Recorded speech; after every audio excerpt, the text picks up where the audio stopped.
আমার বয়স 33 বছর। 13 বছর বয়স থেকে আমি পর্নোগ্রাফি, মুভি, গান শোনায় আসক্ত। শুরুতে আমি MP3 MP4 ডিভাইস ব্যবহার করতাম। আমি তখন থেকে প্রতিদিন 2-3টা মুভি প্রতিদিন দেখতাম।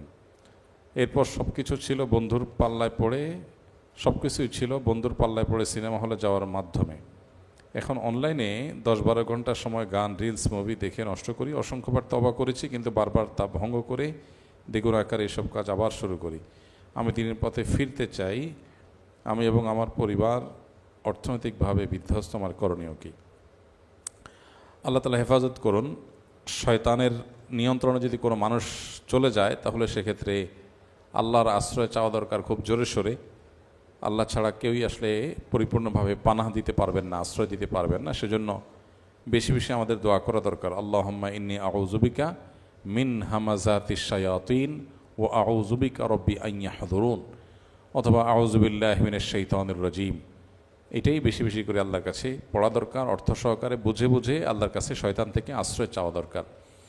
আর পাশাপাশি মানুষের নিজের পরিবর্তনের জন্য তার জীবনে কিছু হার্ড বা কঠিন ডিসিশন তাকে নিতে হয়। এই ডিসিশনগুলো তাকে এই জাতীয় গুনাহগুলো থেকে বাঁচতে সাহায্য করে। যেমন, যে স্মার্টফোনে গুনাহ দেখার বদভ্যাস আছে, সেই স্মার্টফোনটা বিক্রি করে ফেললে হয়, একটা বাটন ফোন নিয়ে ফেললেই হয়ে যায়। অথবা একদম ফোন ছাড়া চললেই হয়। নিজের জন্য নিজের কিছু কঠিন সিদ্ধান্তের ফয়সালা করতে হয়। এটা যদি করে ফেলা যায়, তাহলে সেক্ষেত্রে এই সমস্ত গুনাহ থেকে বেঁচে থাকাটা ইজি হয়।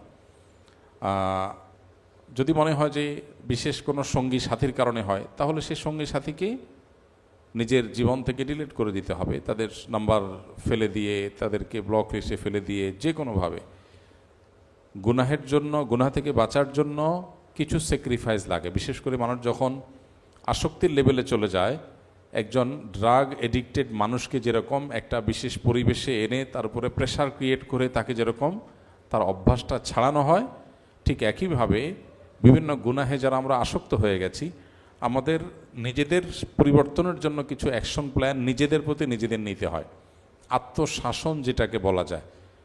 এর মধ্যে একটা হতে পারে যে আমি স্মার্টফোন বিক্রি করে ফেললাম, আমি বাটন ফোনে চলে গেলাম, অথবা ফোন একদম বাদ দিয়ে দিলাম। তাতে কিছু অসুবিধা হবে, কিছু সমস্যা তৈরি হবে। তো সেগুলো মেনে নেওয়ার মানসিকতা থাকতে হবে। কারণ আমি সব ঠিক রাখে তো আমি পারবো না। কিছু পেতে হলে কিছু ছাড়তে হবে। আমি যদি কিছুটা স্যাক্রিফাইস করি, কিছুদিনের জন্য যোগাযোগ বিচ্ছিন্ন হবে, কিছু অসুবিধা তৈরি হবে, হোক, আমি বড় কিছু পাওয়ার জন্য ছোট কিছুকে ছাড় দেব। এই মানসিকতা যদি থাকে, ইনশাআল্লাহ কাজটা ইজি হবে। বিশেষ করে অনেকেই আছেন পর্নোগ্রাফিতে আক্রান্ত, তিনি বেঁচে থাকতে পারছেন না। তো তিনি কোনো একটা ডিভাইস থেকে তো দেখেন, সেই ডিভাইসটা ফেলে দেন। ওইটা তার জীবন থেকে তিনি আউট করে ফেলেন, ওইটা মাইনাস করে ফেলেন, অপশনগুলো বন্ধ করে ফেলেন। অপশনগুলো সব যখন বন্ধ করে ফেলবে মানুষ, তখন তার ওই কাজটা ছাড়াটা সহজ হবে। নাম্বার 1। নাম্বার 2, নেককারদের সান্নিধ্য। খুব আল্লাহভীরু, মুত্তাকি, পরহেজগার, যাদের দিলে আসলে আল্লাহর স্মরণে বেশি থাকে, যারা দুনিয়াদার না বরং দিনদার, আখেরাতমুখী, এইরকম মানুষ যারা আছেন, সেই মানুষজন, তাদের সোহবত, সাহচর্য, মানুষের গুনাহের ইচ্ছা মনের ভিতরে যেটা জাগে, এটা কমে যায়। আল্লাহ বলেছেন, ইয়া আইয়ুহাল্লাযীনা আমানুত্তাকুল্লাহ ওয়া কুনু মাআস সাদিকিন। হে ঈমানদাররা, তোমরা তাকওয়া অবলম্বন করো। আর তাকওয়া হাসিলের একটা উপায় হলো নেককার, মুত্তাকি, পরহেজগার, সাদেক, সাচ্চা ঈমানদার, আল্লাহওয়ালা যারা, তাদের সোহবত, সাহচর্য, এটা মানুষকে নেক হতে সাহায্য করে। এক ব্যক্তি নবী করিম সাল্লাল্লাহু আলাইহি সাল্লামের কাছে এসে সে জেনা করার পারমিশন চেয়েছে। চিন্তা করা যায়, সে নবী সাল্লাল্লাহু আলাইহি সাল্লামকে বলছে যে, ইয়া রাসূলুল্লাহ, ইসলাম তো জেনা হারাম করেছে, বাট আমার জেনা করতে হবে, আমি চাই, আপনি আমাকে পারমিশন দেন। আমাদের কাছে কেউ এসে এরকম কোনো কথা বললে, কোনো আলেমের কাছে বললে, আমরা হয়তো রিয়্যাক্ট করতাম। নবী করিম সাল্লাল্লাহু আলাইহি সাল্লাম রিয়্যাক্ট করেন নাই। তিনি অত্যন্ত বুদ্ধিদীপ্তভাবে আল্লাহ প্রদত্ত ইলম এবং হিকমা দিয়ে তাকে বুঝিয়েছেন, এবং তার বিবেকে আঘাত হতে পারে এরকম কিছু প্রশ্ন করেছেন। নবী সাল্লাল্লাহু আলাইহি সাল্লামের কাছে এরকম আরও অনেক কেস এসছে,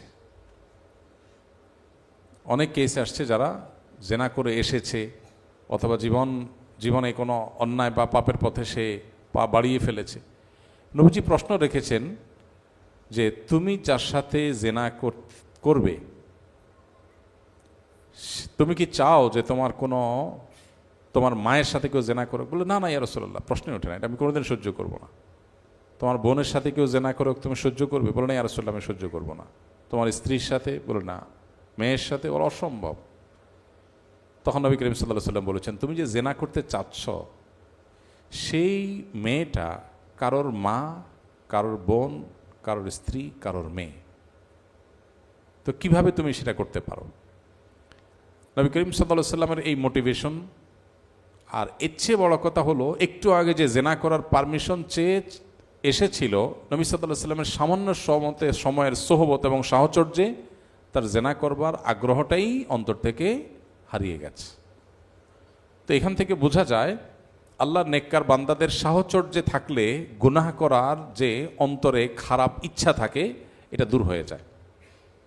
তাহলে দুইটা অ্যাকশন প্ল্যান বললাম আমরা। এক হলো গুনাহের রাস্তা বন্ধ করে ফেলা, মোবাইলটা বিক্রি করে ফেলা, ডিভাইসটা সরায় ফেলা, একাকী থাকার মতো পরিবেশ আছে সেটা দূর করে ফেলা, একাকী না থাকা, নানানভাবে গুনাহের রাস্তা বন্ধ করা।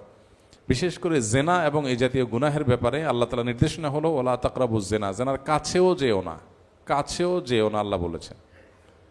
আল্লাহ এই আয়াতে বলেন নাই ওয়ালা তাজনু, অন্যান্য জায়গায় আসছে বিভিন্নভাবে কোরআন হাদিসে, বাট এখানে আল্লাহ বলেন নাই ওয়ালা তাজনু, আল্লাহ বলেছেন ওয়ালা তাকরাবুজ জেনা। আল্লাহ বলেন নাই জেনা করো না, আল্লাহ বলছেন জেনার কাছেও যেও না। অন্যান্য অপরাধের ব্যাপারে আল্লাহ এভাবে বলেন নাই। আল্লাহ বলেছেন লা তাকতুলু আনফুসাকুম, লা তাকতুলু আওলাদাকুম খাশিয়াতা ইমলাক, তোমাদের সন্তানদের তোমরা হত্যা করো না খাদ্যের ভয়ে, ভ্রূণ হত্যা করো না, গর্ভস্থ সন্তান হত্যা করো না। আল্লাহ তাআলা বিভিন্ন গুনাহের ব্যাপারে ডাইরেক্ট নিষেধ করেছেন। জেনার ব্যাপারে আল্লাহ এখানে এই আয়াতে বলেছেন জেনার কাছেও যেও না। কেন? কারণ আল্লাহ জানেন তিনি সৃষ্টিকর্তা, মানব প্রকৃতি তিনি জানেন, তার চেয়ে বেশি কে জানে? তিনি আমাদের সৃষ্টি করেছেন, আমাদের প্রকৃতির দুর্বলতা তিনি জানেন।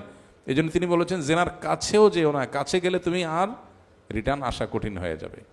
এই জন্য চোখ নিয়ন্ত্রণ করতে হয়, কারণ চোখ নিয়ন্ত্রণ না করতে পারলে অন্তর নিয়ন্ত্রণ করা যায় না, এরপরে নিজের ইজ্জত সম্ভ্রম সব চলে যায়। এই জন্য আগে থেকে শরীয়ত আমাদেরকে বাদ দেয়া শিখিয়েছে। আর এই ভোগবাদী পৃথিবী বলবে কি, সব ওপেন থাকবে, কিন্তু আবার কেউ কারোর উপরে চড়াও হওয়া যাবে না, সবাই নিজেকে কন্ট্রোল রাখতে হবে। সাংঘর্ষিক বিষয়। আপনি উন্মাদনা সৃষ্টি করবেন, আপনি নানাভাবে মানুষকে প্ররোচিত করবেন, আবার বলবেন না কোনো অনাচার যেন না হয়, যা হবে যেন মিউচুয়াল আন্ডারস্ট্যান্ডিংয়ের মাধ্যমে হয়। আর সব জায়গায় মিউচুয়াল আন্ডারস্ট্যান্ডিংয়ের মাধ্যমে কি হবে? একজন কাউকে দেখে তার মনে ধরেছে, কিন্তু সে তাকে হাতের নাগালও পায় নাই, মিউচুয়াল আন্ডারস্ট্যান্ডিং হয় নাই, তো সে কি করবে? আপনি বলেন নিজেকে কন্ট্রোল করবে। কন্ট্রোল কিভাবে করবে? আপনি তো উস্কে দিয়েছেন, উস্কে দেওয়ার পর বলতেছেন কন্ট্রোল করবে, সে তো কন্ট্রোল তো করবে না। সে যাকে দেখেছে তাকে না পেলে যাকে হাতের নাগালে পাবে তার উপরে চড়াও হবে। আজকে যে ব্যত্যয় গোটা সমাজে আমরা দেখতে পাচ্ছি, এটা আমাদেরই কর্মের ফল। আমরা যেরকম ডিজাইন করেছি তার কুফল আমরা ভোগ করছি। তো কেউ এ জাতীয় বদভ্যাসের গুনাহ থেকে বাঁচতে চাইলে, অনেক যুবক, অনেক তরুণ, আমাদের অনেক ভাইরা তারা বাঁচতে চায়। তো বাঁচতে চাওয়ার জন্য আমরা বলেছি প্রথমত গুনাহের পথটা একদম বন্ধ করে ফেলে। এর জন্য কিছু সৎ সাহস লাগে। রোগ যখন বড় হয় তখন অপারেশনে যেতে হয়, ট্যাবলেটে কাজ হয় না, ক্যাপসুলে কাজ হয় না। এই জন্য আপনার শুধু দোয়া দুরুদ পড়ে গুনাহ থেকে বেঁচে যাবেন এরকম চিন্তা না করে, বরং দোয়া তো করবেনই, তার আগে আপনি একটু কঠিন অ্যাকশনে যান যে আমি গুনাহের রাস্তাটা একদম কাট করে ফেলব। যে বন্ধু আমাকে খারাপ পথে নেয় তার সাথে সম্পর্ক একদম ছিন্ন করে ফেলবো, দূরে কোথাও চলে যাব একদম, সে আমার আর খুঁজেই পাবে না কিছুদিনের জন্য। এরপর দেখবেন আস্তে আস্তে সহজ হয়ে গেছে। আর দ্বিতীয় বলেছি, খুব নেককার আল্লাহ ভীরু মুত্তাকি মানুষদের সাহচর্য, তাদের সান্নিধ্য, তাদের মজলিস, এটা যত বেশি আপনি মেনটেন করতে পারবেন তত বেশি গুনাহ থেকে বের হয়ে আসা সম্ভব হবে। আর তৃতীয় হলো আল্লাহর কাছে চোখের পানি ফেলে দোয়া করা। আল্লাহ ছাড়া আসলে কেউই মানুষকে জাহান্নামমুখী কর্মকাণ্ড থেকে পরিপূর্ণভাবে রক্ষা করতে পারবেন না। এই জন্য আল্লাহর কাছে পানা চাওয়া এবং দোয়া করা, চোখের পানি ফেলে ফেলে আল্লাহ আপনি আমাকে হেফাজত করেন।